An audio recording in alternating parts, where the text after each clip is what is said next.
이슬람 혁명 수비대가 트럼프의 명령에 굴복할 수밖에 없는 상황입니다. 공식적으로는 정권이 이를 부인하고 있습니다. 칼리바프는 트럼프가 협상 테이블을 굴복의 장으로 만들려고 한다고 비난했습니다. 파키스탄 주재 이란 대사는 위대한 문명을 가진 국가는 위협 아래에서 협상하지 않는다고 거듭 밝혔습니다. 하지만 실제로는 공개적인 부인과는 반대로 진행되고 있습니다. 세부 사항을 보면 이란은 선택지 없이 트럼프가 이끄는 강한 미국에 이미 굴복한 상태임을 알 수 있습니다. 그리고 이것이 바로 2026년 4월 21일 핵심 포인트입니다. 며칠간의 위협, 후퇴, 그리고 모순 끝에 이란 정권은 더 이상 도전적인 발언만으로는 버틸 수 없는 순간에 도달했습니다. 이란과의 전쟁에 관한 협상은 이제 마지막 단계에 접어들었습니다. 그리고 우리가 보는 것은 테헤란이 미국의 직접적인 압박을 받으며 협상 테이블로 떠밀리고 있다는 점입니다. 지금 일어나는 일은 이해하기 어렵지 않습니다. 정권의 가장 강경한 핵심 세력은 시간을 벌려고 했고 조건을 내세우려 했으며 강한 이미지를 보여주려고 했습니다. 하지만 군사적 압박과 봉쇄 그리고 새로운 격화의 위험이 판도를 바꿨습니다. 이제 이슬람 혁명 수비대는 더 이상 흐름을 주도하는 세력으로 보이지 않습니다. 이슬람 혁명 수비대는 트럼프의 진격과 이란 압박 속에 대응할 수밖에 없는 궁지에 몰린 듯합니다. 미국은 이란이 핵무기를 보유할 수 있는 능력을 갖추지 못하도록 막는 협상을 원하면서도 동시에 석유화 시장에서 더 큰 충격이 발생하는 것을 피하고자 합니다. 반면 테헤란은 자국의 핵 프로그램 일부를 보존하고 우라늄 농축 권리를 유지하며 제재와 해상 봉쇄 완화를 얻어내길 원합니다.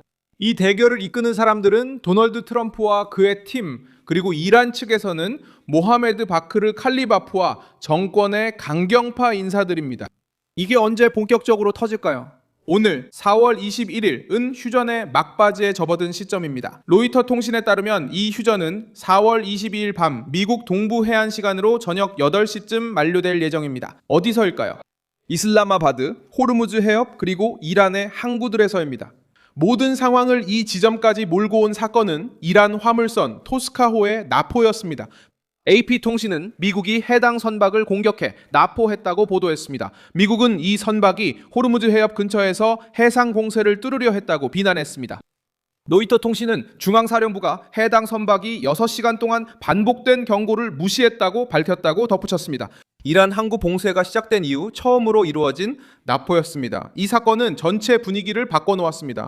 그때까지 테헤란은 여전히 자신들이 조건을 좌우할 수 있다는 듯한 태도를 유지하려 했습니다. 그 이후로 힘을 과시하기가 더 어려워졌습니다.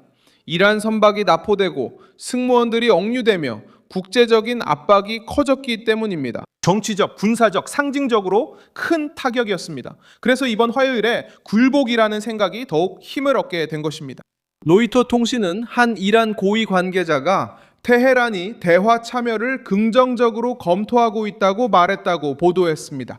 하지만 여전히 우라늄 농축 권리 인정을 요구하고 있습니다. 쉽게 말해서 그 정권은 도전하는 듯한 말투로 이야기하지만 행동은 궁지에 몰린 사람처럼 움직이고 있습니다. 말로는 저항했지만 행동으로는 양보했습니다. 그리고 바로 오늘의 핵심이 여기에 있습니다. 도널드 트럼프는 이것을 분명한 방식으로 활용하고 있습니다. 그는 이란이 협상 테이블로 돌아오기를 원하지만 균형 잡힌 조건이 아니라 압박 속에서 돌아오기를 바랍니다. 월요일에 로이터 통신에 따르면 도널드 트럼프는 그들이 협상할 것이라고 말했고 공정한 합의를 기대한다고 덧붙였습니다. 이란이 핵무기를 갖지 못하도록 분명히 했습니다. 동시에 테헤란이 그의 조건을 거부할 경우 다리와 발전소를 파괴하겠다는 위협도 유지했습니다. 백악관도 같은 입장을 강화했습니다. 캐롤라인 레빗은 로이터 통신이 인용한 폭스뉴스와의 인터뷰에서 군사작전의 성공과 트럼프의 강경한 스타일 덕분에 합의가 가까워졌다고 말했습니다. 메시지는 매우 가혹합니다. 먼저 짓밟고 그 다음에 협상하는 것입니다. 워싱턴으로서는 힘이 대화의 물꼬를 텄습니다. 경제 상황이 테헤란이 그렇게 망설이는 것을 설명하는데 도움이 됩니까? AP통신은 미국 해군이 이란 선박을 납포한 것이 수십 년 만에 최악의 에너지 위기 중 하나에 대한 우려를 더욱 키웠다고 강조했습니다. 이란은 이러한 압박이 계속된다면 군사 분야뿐만 아니라 자금 흐름, 수출, 경제적 생존에도 정권에 타격을 줄 수 있다는 것을 알고 있습니다. 파키스탄은 다음 협상 라운드 전에 휴전이 깨지는 것을 막으려 하면서 이 갈등의 무대가 되었습니다. 로이터 통신은 협상이 수요일에 재개될 가능성이 높아지고 있으며 JD 벤스가 이슬라마바드에 도착할 것으로 예상된다고 보도했습니다. 같은 보도에 따르면 트럼프는 합의가 체결될 경우 직접 참석하거나 온라인으로 참여할 수 있다고 합니다. 이슬라마바드는 이미 사실상 봉쇄되었으며 거의 2만 명에 달하는 보안 요원이 동원되었습니다.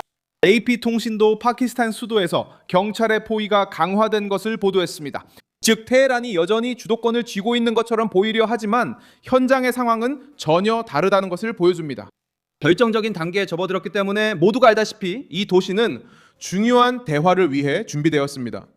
오늘날에는 압력이 존재하는지에 대한 논의는 더 이상 이루어지지 않습니다. 이제 논의는 이란의 양보 규모에 달렸으며 아직 폭발적인 세부 사항이 하나 남아 있습니다. 이란은 호르무즈 해협을 지렛대로 사용하려 하지만 이 카드를 함정으로 바꿀 위험을 감수하고 있습니다. 로이터 통신은 테헤란이 전쟁 재개를 막고 제재를 완화하는 합의를 이끌어내기 위해 해협을 지렛대로 삼고 있다고 전했습니다.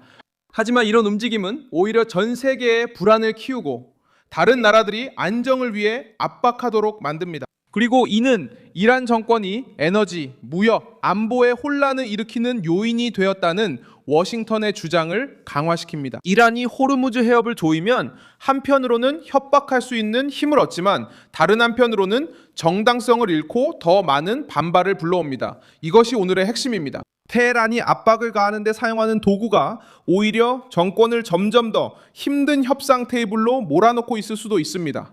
그래서 이런 사실들은 이란 정권의 도전 서사가 포위라는 현실과 정면으로 충돌한 날을 보여줍니다. 압박을 받아들이지 않겠다고 했지만 결국 입장을 재검토하기 시작했습니다. 뉴욕에는 협상하지 않겠다고 했지만 이슬라마바드가 결정적 회담을 위해 준비되는 것을 지켜봤습니다. 주도권을 주장했지만 결국 선박 한 척을 빼앗겼습니다. 동세가 계속되고 트럼프가 강경해지는 것도 봤으며 시간이 자신에게 불리하게 흐르는 것도 확인했습니다. 대화가 진전되면 트럼프는 이를 정권의 굴복 증거로 삼을 것입니다. 만약 교착 상태에 빠진다면 휴전은 더욱 붕괴에 가까워집니다.